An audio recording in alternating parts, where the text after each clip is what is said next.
नमस्कार साथियों, मैं सुजीत सिंह एसआर क्लासेस के ऑनलाइन प्लेटफॉर्म पर आपका स्वागत करता हूं। आज इस ऑनलाइन प्लेटफॉर्म के माध्यम से आपके बीच में इंडेफिनिट इंटीग्रेशन का कॉन्सेप्ट लेकर आया हूं। इंडेफिनिट इंटीग्रेशन के कॉन्सेप्ट पे हम लोग पॉइंट वाइज डिस्कशन करेंगे।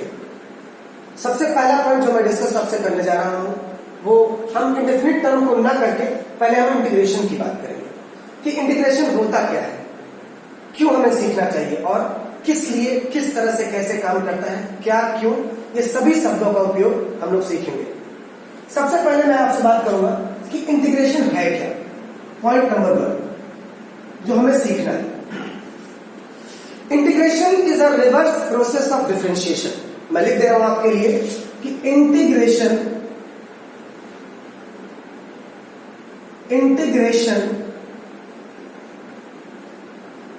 is a reverse process of differentiation.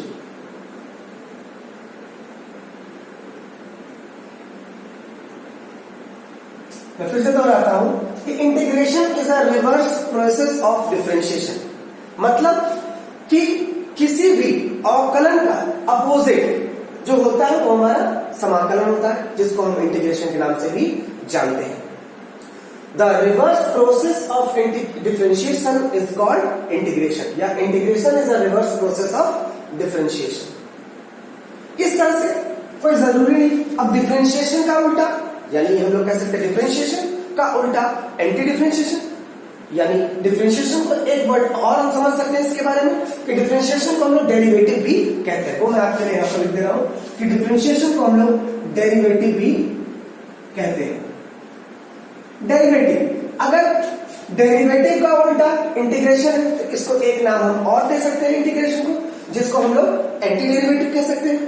Anti derivative, अब ऐसा नहीं है केवल इसके दो ही नाम है, या तो इंटीग्रेशन या फिर डिफरेंशिएशन या डेरिवेटिव, या तो इसके एक ही नाम ना होगा कि दो कई नाम हो सकते हैं।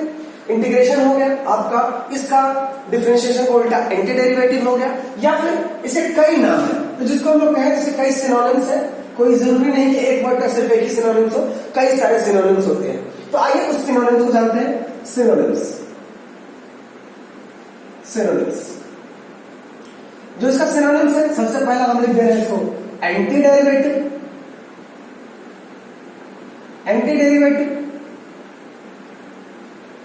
या फिर एक नाम और है जो कि आप पक्का भूल जाएंगे, लेकिन आप 100% तो नहीं, लेकिन इनमें से कुछ लोग होंगे जिनको याद रहेगा, वो मुझे याद दिलाएंगे सर हाँ ऐसा होता है। तो आइए मैं इसको बताता हूं आपको। इसको हम लोग कहते हैं प्रिमिटिव। तो हम एक तौर से साफ करना चाहता हूं कि इंटीग्रेशन को आप दो और नाम से जान सकते हैं।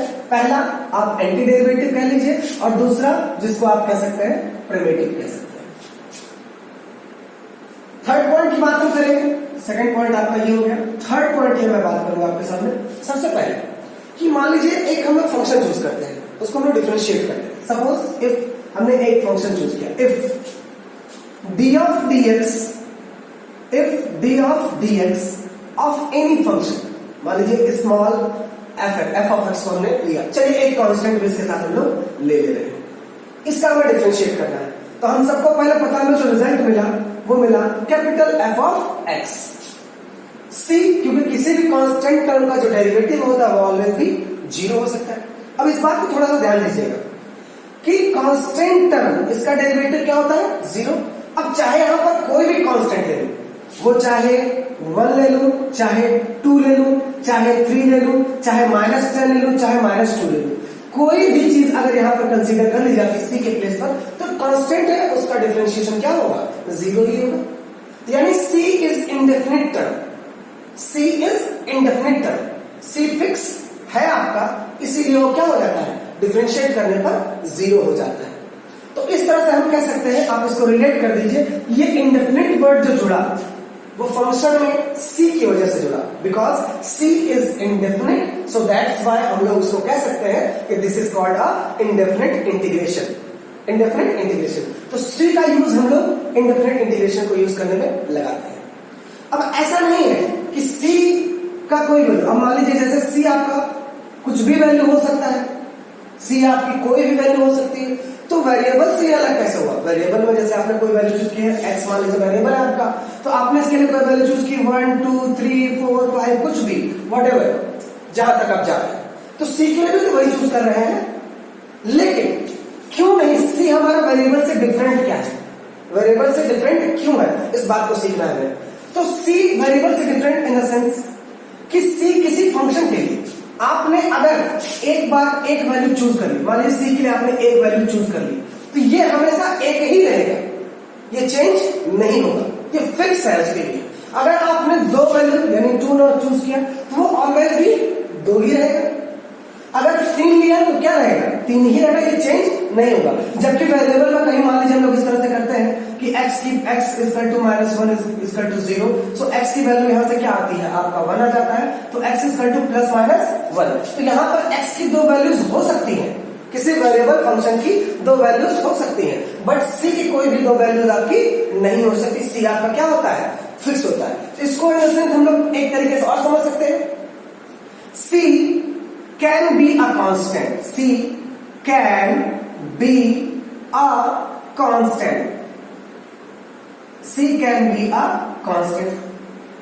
अब ऐसा नहीं है, अब यहां पर जो c की वैल्यू है, यहां पर लिख सकते हैं c value of c is indefinite, the value of c is indefinite। तो इसी वैल्यू जो c की होती है वो इनडेफिनिट है, शायद इसी वजह से जो है आपका इंटीग्रेशन में एक वर्ड जुड़ जाता है जिसको हम लोग इंडेफिनिट इंटीग्रेशन के नाम से जानते हैं। ठीक है, so we call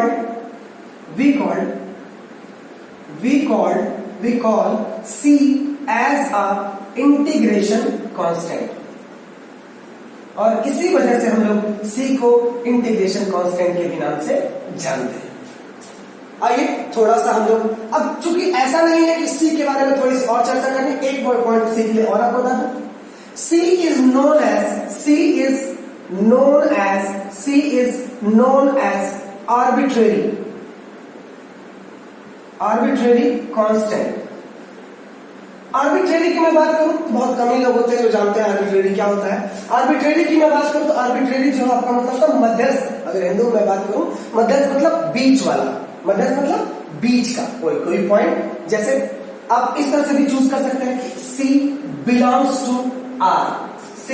to R, यानी कोई भी रियल नंबर आपका क्या हो सकता है, C हो सकता है, व्हाटएवर वो कुछ भी हो, वो प्लस हो सकता है, माइनस हो सकता है, वो +1 हो सकता है, वो -1 हो सकता है, कुछ भी हो सकता है। अब चलिए थोड़ा सा इस पर बात करते हैं, थोड़ा सा एक इंटीग्रेशन को लेके चलते हैं। मैं ऊपर का मिटाता हूं आपके लिए।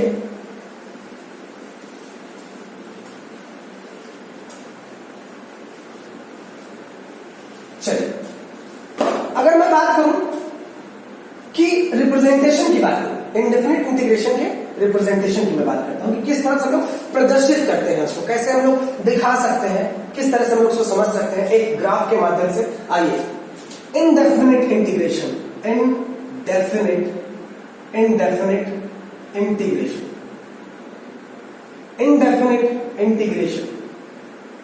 इंटीग्रेशन की मैं बात आपके सामने एकदम साफ कर देता हूं कि इंडेफिनिट, जैसे मान लीजिए मेरे पास एक एग्जांपल से आपको समझाता हूं, आपके साथ बहुत अच्छा लगेगा।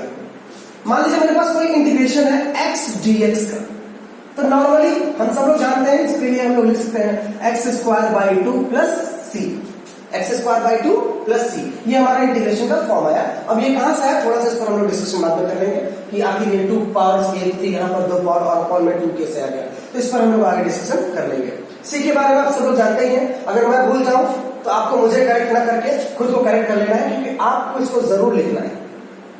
आप मुझे ना बता करके खुद को इस बारे में रखेंगे कि हाँ, आपको इस बात को एकदम दिमाग में उठा कर रखना है कि सी आपका छूटना नहीं चाहिए, because C is play a very important role in a question, so she is very necessary to write here. आइए थोड़ा सा आगे बढ़ते हैं। अब जैसे हमारे बीच यहां पर लिखा हुआ है, एक इंटीग्रेशन आपके सामने रखा था कि x dx का जो इंटीग्रेशन है वो क्या है, उसका जो हमने इंटीग्रेट किया हमारे पास क्या हुआ, वैल्यू कि x² 2। आइए थोड़ा सा अगर हमें इसका ग्राफ बनाना पड़े, चलिए जैसे आपके सामने ऊपर लिखा हुआ है x² 2, थोड़ा सा कॉम्प्लिकेटेड लगेगा आपको, लेकिन जरा सोचिए x² का ग्राफ आपने कभी ना कभी बनाया है, एक्स स्क्वायर का ग्राफ आपने कभी ना कभी बनाया है। बाई टू मतलब एक्स स्क्वायर का ग्राफ एक पैराबोला टाइप का होगा, लेकिन बाई टू लगने से इसका जो फेस होगा वो थोड़ा सा खुला हुआ होगा। तो आइए हम एक खुले फेस का एक पैराबोला बना लेते हैं। ये हमारा बन गया पैराबोला। अब जैसा कि आप यहां पर देख पा रहे हैं, ये इंटीग्रेशन है आपका। ये कब, अब यहां पर c की वैल्यू कैसे चेंज होती है, कैसे दी जाती है, वो आपको बताना होगा। अब ये कर्व कहां से जा रहा है, जीरो से जा रहा है, यानी ओरिजिन से जा रहा है। तो c इक्वल्स टू यहां पर क्या है, जीरो, यानी इसके लिए हम लोग लिख सकते हैं कि y equals to x square by two plus zero.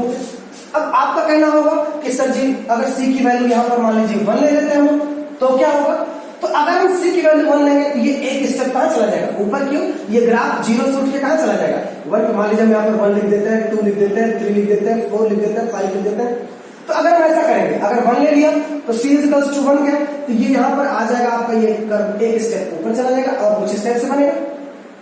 चलिए c की वैल्यू 2 चूज कर लेते हैं, यानी अब ये 2 स्टेप ऊपर चला जाएगा, यानी जो हमारा कर्व बनेगा वो कुछ इस टाइप से बनेगा। अगर हम यहां पर 3 ले लेते हैं, चलिए -3 ले लेते हैं। -3 मतलब -3 कुछ कुल मिलाकर कुल -1 -2 -3 वो यहां पर होगा। चलिए -3 लेंगे तो कुल कर्व यहां पर जाएगा। तो आप देख पा रहे हैं कि a integration is a family of curve, यानी आप इसको समझ सकते हैं कि a indefinite integration is a family of curve. तो मैं आपके लिए यहां पर लिख देता हूं कि इंडेफिनिट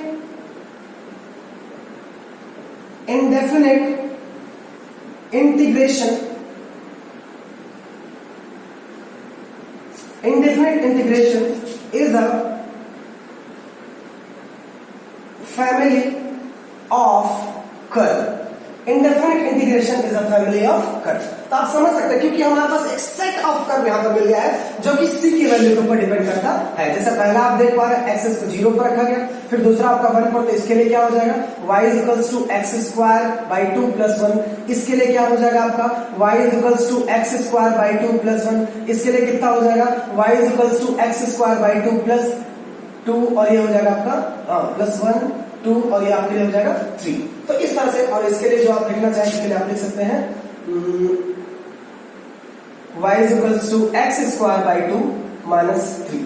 उम्मीद करता हूं आपको मेरी बात पूरी तरह से समझ में आ रही है। चलिए थोड़ा सा हम लोग और आगे बढ़ते हैं चीजों को लेकर के। चलिए एक एग्जांपल के तौर पे, हालांकि आगे की बात हो जाएगी लेकिन समझने के लिए बहुत ही जरूरी है। अब जैसा कि हम देख पा रहे हैं, थोड़ा सा समझते हैं इसको। अगर मान लीजिए हमारे पास एक एग्जांपल लेकर समझाता हूं, कोई इंटीग्रेशन हमारे पास आया a की पावर x, थोड़ी सी आगे की बात है लेकिन उम्मीद करता हूं आपको ये फॉर्मूले से रिलेटेड है, लेकिन मैं आपके लिए करता हूं। मान लीजिए इसका इंटीग्रेशन का फॉर्मूला सबको पता होना चाहिए, तो ये हो जाएगा a की power x upon log a और इंटीग्रेशन कांस्टेंट प्लस c।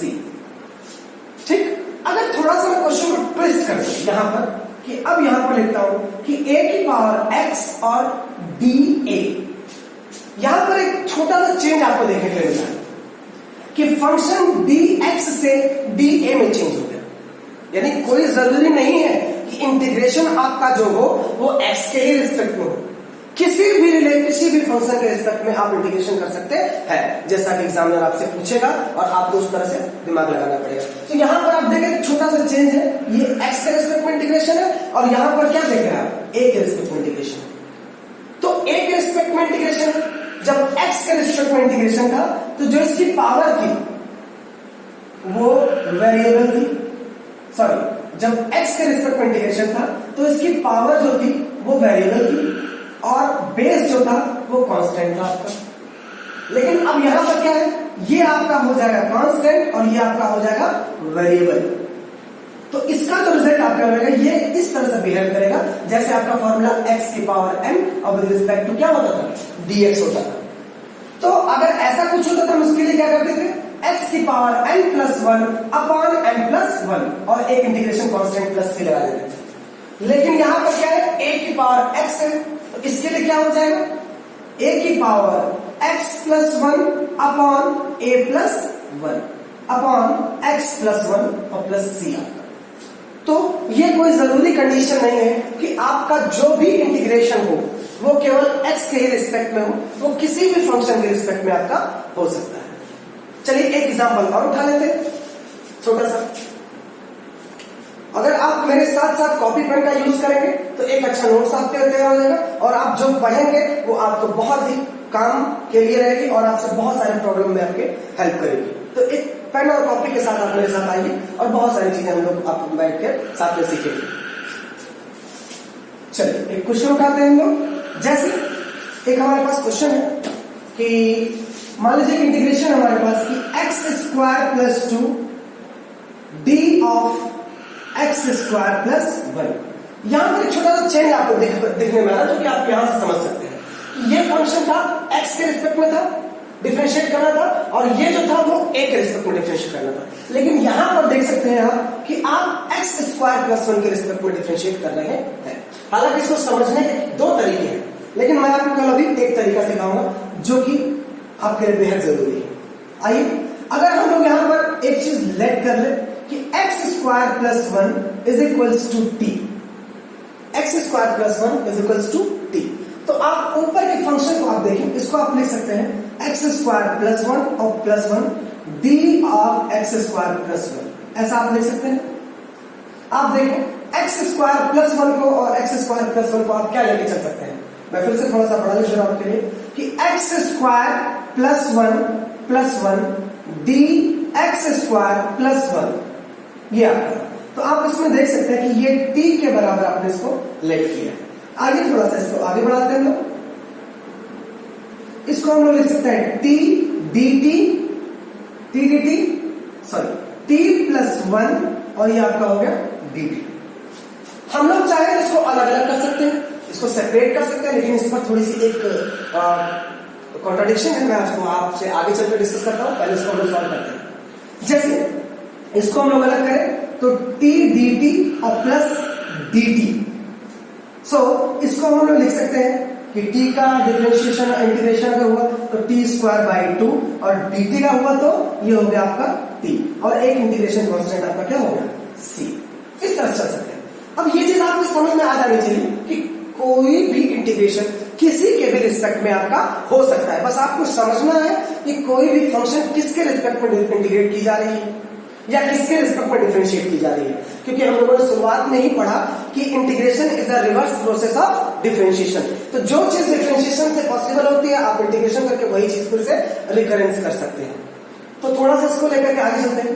ये जो आप देख पा रहे हैं ये केवल आपका प्लस और माइनस साइन के लिए पॉसिबल है, क्योंकि मल्टीप्लाई और डिवाइड के लिए आपके लिए थोड़ी सी क्या हो सकती है, ये दिक्कत होती है मल्टीप्लाई डिवाइड में, ये आपके लिए बहुत परेशानी करेगी, आप पॉसिबल नहीं कि आप इसको डायरेक्टली कर सके। तो प्लस और माइनस के लिए क्या है आपका सही है।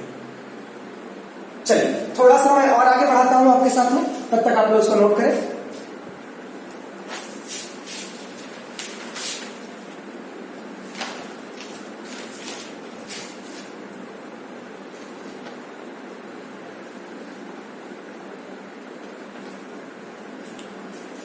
कुछ पॉइंट्स को मैं आपके सामने और डिस्कस करता हूं, चलिए उन पॉइंट्स की बात कर लेते हैं। सबसे पहले हम बात करेंगे एक चीज शुरुआत से हम लोगों के बीच आती जा रही है, उस पर अभी तक कोई डिस्कशन नहीं हो पाया हम लोग के बीच। आइए मान लेते हैं हमारे पास कोई फंक्शन है f ऑफ x और उसको हम इंटीग्रेट कर रहे हैं विद रिस्पेक्ट टू dx। बार बार एक वर्ड हमारे बीच आ रहा है dx, आखिर ये है क्या। मैं आपके लिए यहां पर लिख दे रहा हूं कि dx represent the integration is happening with respect to x, यानी कह सकते हैं कि dx is represent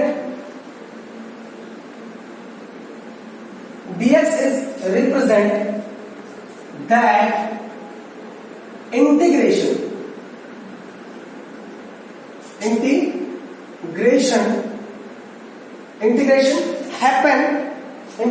happening with respect to x, यानी हमें कह सकते हैं कि हमारा जो समाकलन या हमारा जो इंटीग्रेशन हो रहा है वो x के रिस्पेक्ट में हो रहा है। यानी इसको एक तरीके से समझने के लिए और भी है कि dx is a small part of x, dx is a small part of x, dx is a small part of x। इसको बहुत एकदम क्लियर कट बात में दिमाग में रखिएगा कि dx is a small part of x, ठीक है ना। अब एक पॉइंट आप यहां पर और ले लीजिए, पहला पॉइंट आपका ये रहा और दूसरा पॉइंट आप उसके लिख सकते हैं। इंटीग्रेशन जो है हमारा वह किसी भी फंक्शन के रिस्पेक्ट में हो सकता है। इंटीग्रेशन हमारा किसी भी फंक्शन के रिस्पेक्ट में हो सकता है। तो आप लिख सकते हैं इसको, इंटीग्रेशन में happen with respect to any integration may happen with respect to any function or variable, with respect to any function or variable। यानी आपका जो इंटीग्रेशन है वो किसी भी फंक्शन और किसी भी वेरिएबल के रिस्पेक्ट में हो सकता है। तो इस तरह से एक छोटा सा पोर्शन, कुछ बेसिक्स जानकारी, कुछ बेसिक नॉलेज आपके लिए आज की क्लास में है। इसके बाद हम लोग कल के क्लास में हम लोग डिस्कशन करेंगे कि हम लोग फॉर्मूले डिस्कस करेंगे और हम लोग आगे बढ़ेंगे। So thank you for watching me. Good evening.